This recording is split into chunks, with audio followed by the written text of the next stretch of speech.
కొల్లేరు జల దిగ్బంధంలో చిక్కుకుంది. ఏలూరు కైకలూరు ప్రధాన రహదారిని అధికారులు పూర్తిగా మూసేశారు. భారీ వాహనాలను మాదేపల్లి కైకలూరు దగ్గర నిలిపివేశారు. చినేడ్లగాడి దగ్గర వరద ఉధృతి తీవ్రంగా ఉంది.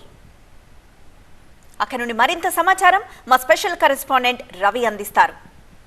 కొల్లేరుకు వరద భారీగా కూడా అంతకంత కూడా పెరుగుతున్న పరిస్థితి కనిపిస్తుంది. బుడమేరు నుంచి వచ్చేటువంటి వరదతో పాటు పూర్తిగా కూడా రామిలేరు, తమ్మిలేరు ఈ నదులు, అదేవిధంగా నిన్న కూడా కొండపోత వర్షం రాత్రి వరకు కూడా రాత్రి అంతా కూడా భారీగా కురిసిన నేపథ్యంలో మొత్తం కొల్లేరు పరివాహక ప్రాంతంలో ఉన్నటువంటి గ్రామాలు కావచ్చు, చేపల చెరువులు కావచ్చు, మొత్తం కూడా నీట మునిగిపోయిన పరిస్థితి ప్రస్తుతం మనం చూస్తుంది.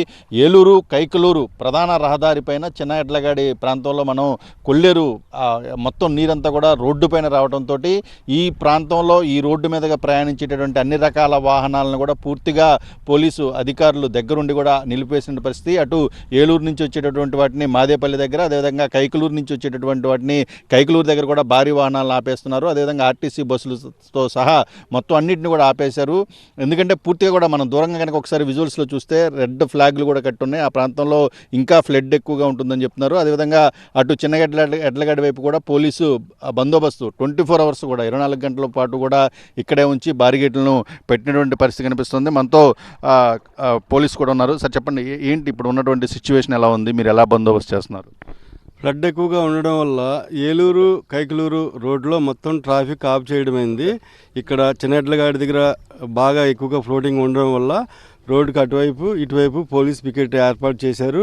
పోలీసు ఉన్నతాధికారుల యొక్క ఆదేశాల మేరకు రోడ్డుకి చిన్నెడ్లగాడి దగ్గర ఫ్లోటింగ్కి అటువైపు, రోడ్డుకి ఇటువైపు పికెట్ ఏర్పాటు చేశారు. మొత్తం వాహనాలన్నీ ఆఫ్ చేయడం అయింది. అంటే మొన్నటి వరకు కూడా 2 వీలర్స్ని కూడా అలౌ చేశారు. ఇప్పుడు పూర్తిగా మొత్తం అన్నింటిని 2 వీలర్స్ కాదు, అసలు మొత్తం అన్ని వాహనాలు ఆఫ్ చేయడం అయింది. చాలా గ్రామాల్లో చాలా దారుణంగా ఉన్నటువంటి పరిస్థితి. ఏ రోడ్లు మునిగిపోయినాయండి? ప్రధానంగా చెప్పదలుచుకుంటే ఈ కృష్ణా జిల్లా, ఉమ్మడి కృష్ణా జిల్లాలో కైకలూరు నుంచి అలాగే ఆర్ఎన్పి రోడ్ అయిన ఏలూరు వెళ్ళే ప్రధాన రహదారి అయిన ఈ యొక్క చిన్నడ్లగాడి నుంచి పెద్దడ్లగాడి వరకు ఉన్న ఈ రహదారి పూర్తిగా మరి మునిగిపోయిన పరిస్థితి అండి. ఇది కనుక ఎప్పుడు ప్రతి సంవత్సరం కూడా ఈ వరదలు వచ్చిన 6 సంవత్సరాలకు ఒకసారి ఇట్లా మునిగిపోయే పరిస్థితి ఉంటుంది.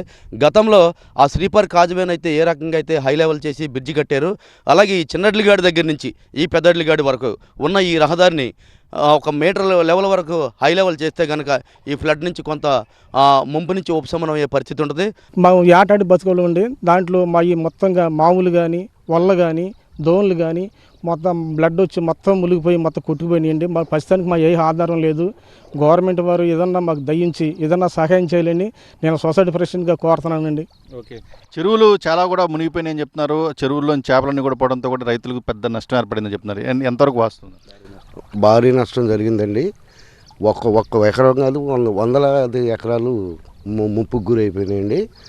పైనుంచి ఫ్లడ్ వస్తుంది వల్ల ఎకరానికి 10 లక్షలు 15 లక్షల వరకు కూడా నష్టం జరిగింది. విస్తృతంగా కనిపించే గూడబాతులు అవి లోపల చెరువుల్లో ఏదైతే కాంటూరు పరిధిలో ఉన్నాయో వాటిల్లో తిరుగుతూ చేపలు సహజసిద్ధంగా వేటాడతాయి.